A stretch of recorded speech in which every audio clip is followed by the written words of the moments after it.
Look at all this activity. It is an impromptu work rally, ladies and gentlemen. We have Tom and Marilyn have come over from Vicksburg. Rob and Helen have come all the way from Australia with their coach. They didn't bring the coach from Australia, they leave it here.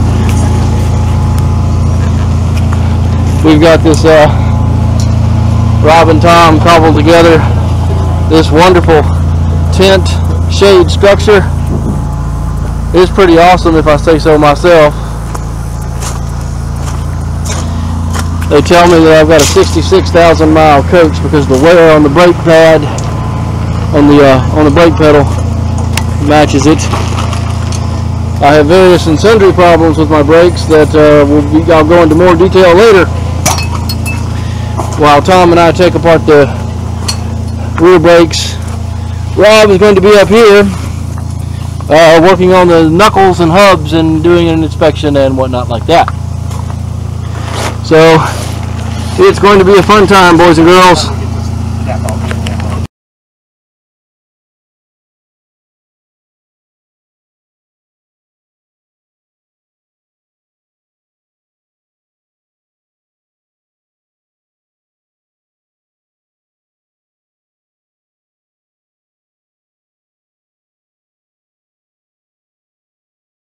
Which? This is the left rear wheel.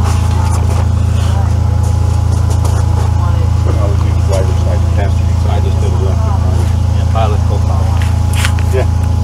Okay.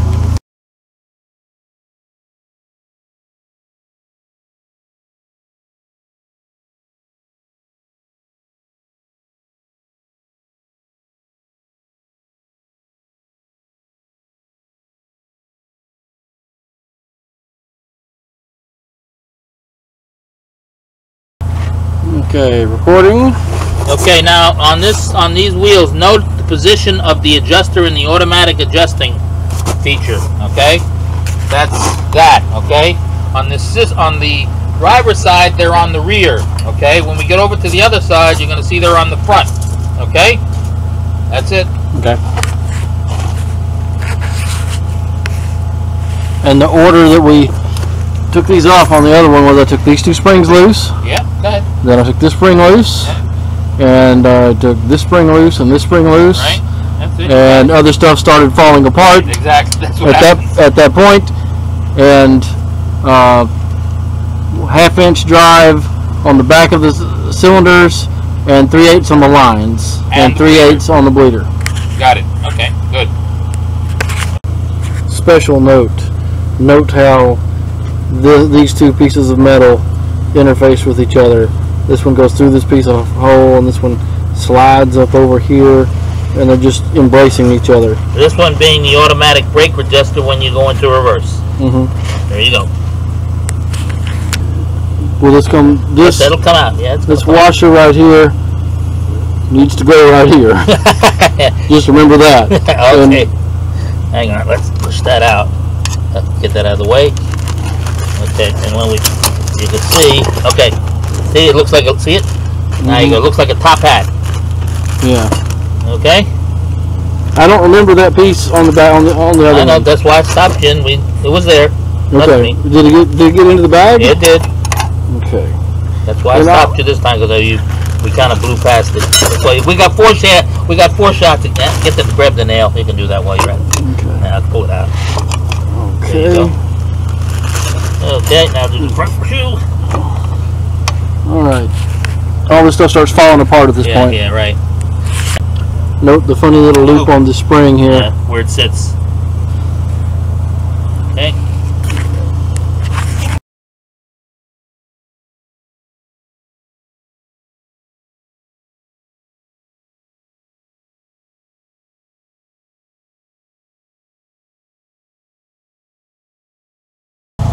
One other thing, Robin. Yeah. If you look at the overall size of the brake shoes, you're going to notice that the rear brake shoe has a larger circumference than the front brake shoe. Right, yeah, I see that. You see that? Yeah. Okay, there's another little thing for you. So this one in particular, says the OEMs had that slot. A lot of them don't have that slot in the middle of the brake shoe. But basically, because these That's another way to tell the front from the rear. But you can put them on wrong. Yes, you can. And they don't work very well. Right, and the stamping, because the metal stamping is the same. Except on these, it's not. These are OEM. Yeah. They've only got one set of holes. There's no holes in the back. Okay. So on this one, I'm going to take this one off, and then this one, and then this one, and then that, and then this, and then this and this, and this, and it'll all start falling apart at that point. So here I am in my garage. I've got my the brake parts off of the back of my Palm Beach, and here are my implements of destruction. I have a helpful card here to remind me what I'm working on at the moment. The plan is to I'm putting the parts in degreaser first, and using a brush to kind of knock all the crap off of them, and then I'm going to use mineral spirits in this paint container, paint tray, and with my industrial rubber chemical resistant gloves there, and I'm going to clean these things up. So that I'm going to do them, one at a time, and be careful to make sure that it's all done correctly and cleanly. Alright, here I have my brake parts, 1, 2, 3, 4, and the bags are labeled driver rear dust cap. This is the driver rear side. Each box is labeled. The parts have been cleaned, and there's a bit of WD-40 or something inside each bag. The insides of the hubs have been wiped out as best I could. So everything is labeled there. There are races still inside the hubs because they're pressed in, and that's not something that I have either the knowledge or the equipment to deal with.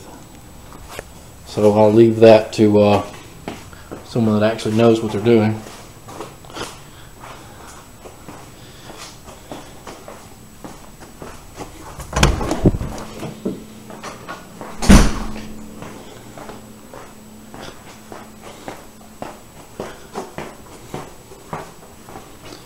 And here we have here the oil seals, the brake line. The hard line comes from the distribution block, and then this goes each side of this goes to a hard line that goes to the wheel cylinder. Here is one piece of hard line that I need because one piece got messed up, and it has a compression fitting here, and oops, it's got a compression fitting there, and here, so that's good.